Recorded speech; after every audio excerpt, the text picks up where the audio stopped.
Good morning students, welcome back to my YouTube channel. आज हम class 11th का most important chapter rectification of error लेकर आए हैं। तो फर्स्टली हमें रेक्टिफिकेशन ऑफ एरर का मतलब पता होना चाहिए।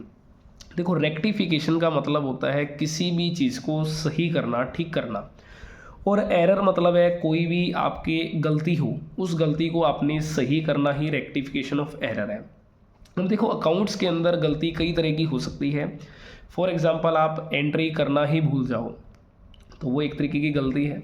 या दूसरे नंबर पे आपने मान लीजिए मोहन को क्रेडिट करना था बट सोहन को क्रेडिट कर दिया हो। या फिर ऐसा लगा लीजिए परचेज को डेबिट करना था बट आपने किसी फिक्स सेट्स को डेबिट कर दिया हो। तो इस तरीके की हमारे पास ये रेक्टिफिकेशन ऑफ एरर है जी।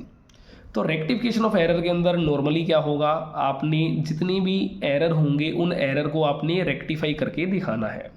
क्लियर है जी। तो रेक्टिफिकेशन ऑफ एरर है जो मेनली डिपेंड करता है upon the time of their detections and types of error, कि मेनली आपका एरर किस टाइम हुआ और वो किस टाइप का एरर है। It may be discussed as follows. Rectification of error before the preparation of trial balance. मान लीजिए ट्रायल बैलेंस बनाने से पहले का कोई एरर हो, उसको सही करना है आपने। या rectification of error after the preparation of final account but before the preparation of final accounts, कि ट्रायल बैलेंस को बना लिया बट अब आपने फाइनल अकाउंट बनाने से पहले का एरर हो। या rectification of error after the preparations of final account या फिर इन नेक्स्ट अकाउंटिंग ईयर। मान लीजिए आपका एरर इस तरीके का भी हो सकता है कि फाइनल अकाउंट बना लेने के बाद आपको पता लगा हो, फिर आपने उसे सही करके दिखाना है।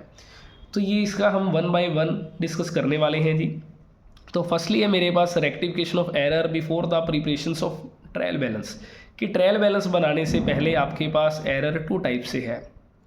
Firstly errors which do not affect the trial balance, कि पहला एरर वो है आपका जो आपके ट्रायल बैलेंस को कभी भी अफेक्ट नहीं करता। मींस ट्रायल बैलेंस की टू साइड्स हैं, डेबिट साइड है, क्रेडिट साइड है, जिसके अंदर debit side and credit side दोनों आपस में मैच खा रही होंगी।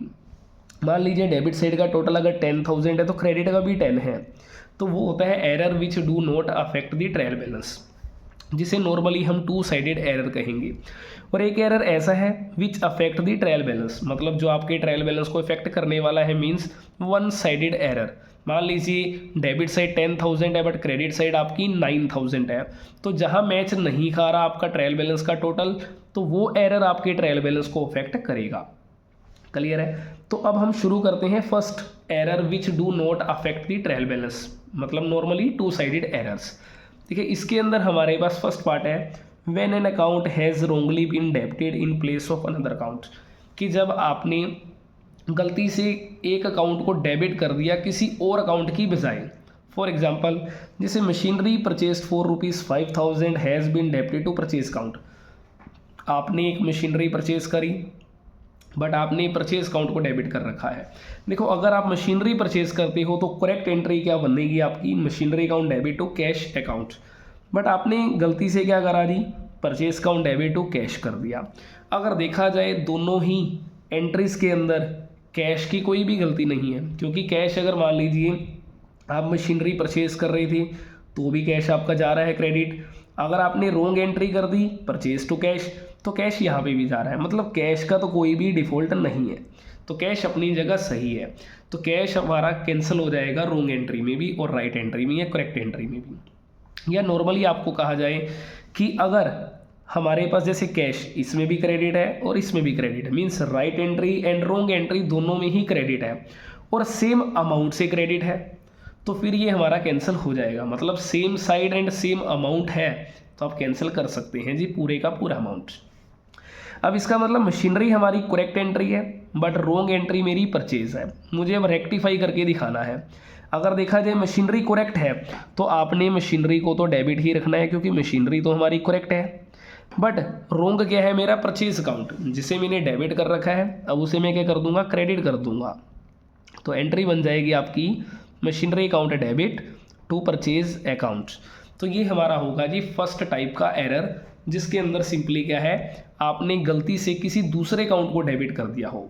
ठीक है। सेकंड है हमारे पास when an account has wrongly been credited in place of another account, जब आपका एक अकाउंट, ठीक है, गलती से, मतलब मान लीजिए आपने क्रेडिट किसी और अकाउंट को करना है बट आप गलती से किसी और अकाउंट को क्रेडिट कर चुके हो। For example, sale of old furnitures ₹3000 but has been credited to sales account. आपने ओल्ड फर्नीचर्स होल्ड करा बट आपने गलती से क्रेडिट कर दिया सेल्स को। अब देखो राइट एंट्री या करेक्ट एंट्री क्या बनती है, cash account debit to furniture, क्योंकि जब फर्नीचर सोल्ड करोगे तो cash account debit to furniture बनेगी एंट्री। बट आपने रॉन्ग एंट्री क्या कर दी, cash account debit to sales account कर दिया। अगर देखा जाए दोनों में कैश हमारा सही है, कैश का कोई भी डिफॉल्ट नहीं है, क्योंकि करेक्ट एंट्री में भी कैश आ रहा है और रॉन्ग एंट्री में भी कैश आ रहा है, तो कैश से कैश हमारा कैंसिल हो जाएगा। बट करेक्ट एंट्री के अंदर फर्नीचर मेरा क्रेडिट है तो 2 तो करेंगे हम फर्नीचर को ₹3000 से, बट रॉन्ग एंट्री में सेल मेरी क्रेडिट है तो सेल को हम करेंगे डेबिट, तो एंट्री बन जाएगी sales count debit to furniture account. तो ये मेरी एंट्री बनेगी ₹3000 से। ठीक है, तो ये एरर था जिसके अंदर आप गलती से किसी दूसरे अकाउंट को क्रेडिट कर देते हो। नेक्स्ट है third, when there is a short debit in one account and a short credit in another account, जब आप किसी एक खाते की डेबिट साइड में भी कम और क्रेडिट साइड में भी कम अमाउंट लिख दोगे। जैसे for example, goods purchase from Hari for ₹2000 was entered in purchase book as ₹200 only. जैसे कि करेक्ट एंट्री क्या बनती है, अगर आपने गुड्स परचेज करा हरी से तो सिंपल एंट्री बनेगी purchase count debit to Hari ₹2000।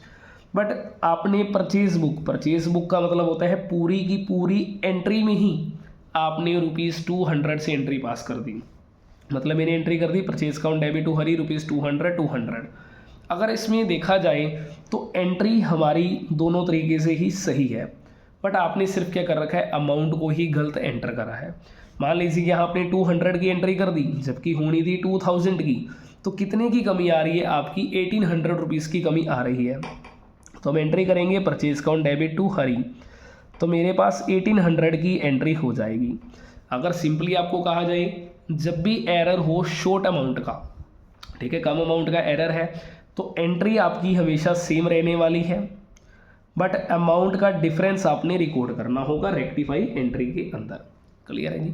Next है फोर्थ हमारे पास, when there is an excess debit in one account and an excess credit in another account, जब एक अकाउंट की डेबिट साइड में भी ज़्यादा लिख दी अमाउंट और क्रेडिट साइड में भी आप ज़्यादा लिख चुके हो अमाउंट, तो क्या करनी है एंट्री। जैसे for example, good sold to Mohan for ₹380 on credit, आपने मोहन को गुड सोल्ड करा 380 का, तो करेक्ट एंट्री बनती है Mohan count debit to sales ₹380 से। ठीक है, was recorded in sales book, sales book का मतलब पूरी की पूरी एंट्री में ही आपने ₹830 लिख दिए, तो आपकी एंट्री बनेगी Mohan account debit to sales count 830। Clear है जी।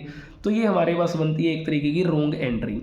तो करेक्ट एंट्री हमारी मोहन टू सेल्स थी, जबकि रोंग एंट्री आपकी बन गई मोहन टू सेल्स आपने करी ₹830 की। अगर देखा जाए तो एरर सिर्फ ओनली अमाउंट से रिलेटेड का एरर है। अब देखिए इस कंडीशन के अंदर मैं आपको एक सिंपल एग्जांपल दे देता हूँ जी। मान लीजिए मेरे पास ये ए है एक पर्सन और ये बी है जी, और ए और बी के बीच का जो डिस्टेंस है जी वो इस टाइम सिर्फ ओनली 380 मीटर है। बट ए जब चला बी के पास पहुंचने के लिए, बट वो आगे चला गया 830 मीटर तक, जबकि उसे जाना 380 था, अब वो चला गया 830 मीटर। क्लियर है जी। जब ए को पता लगा कि वो ज़्यादा आगे आ चुका है तो वो क्या करेगा, रिवर्स होगा। कितना रिवर्स होगा, इन दोनों का डिफरेंस मतलब 450 मीटर वो क्या करेगा, रिवर्स आएगा। क्लियर है जी। अब सेम कंडीशन यही है, इस कंडीशन में भी क्या है, रूट आपका थोड़ा रिवर्स होगा।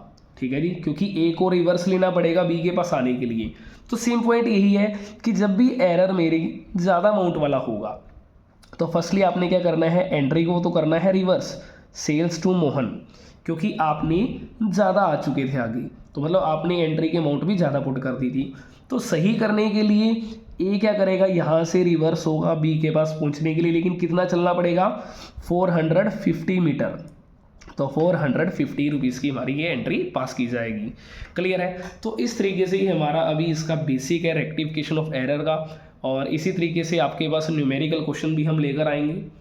और अगर आप मेरे चैनल पर न्यू हैं तो चैनल को सब्सक्राइब ज़रूर करें और बेल आइकन को ज़रूर प्रेस करें ताकि आपको आने वाली हर एक न्यू वीडियो का नोटिफिकेशन मिलता रहे और बिल्कुल फ्री ऑफ कॉस्ट आपको इस चैप्टर की सारी वीडियोस अवेलेबल होंगी इसी यूट्यूब चैनल पर। Thank you.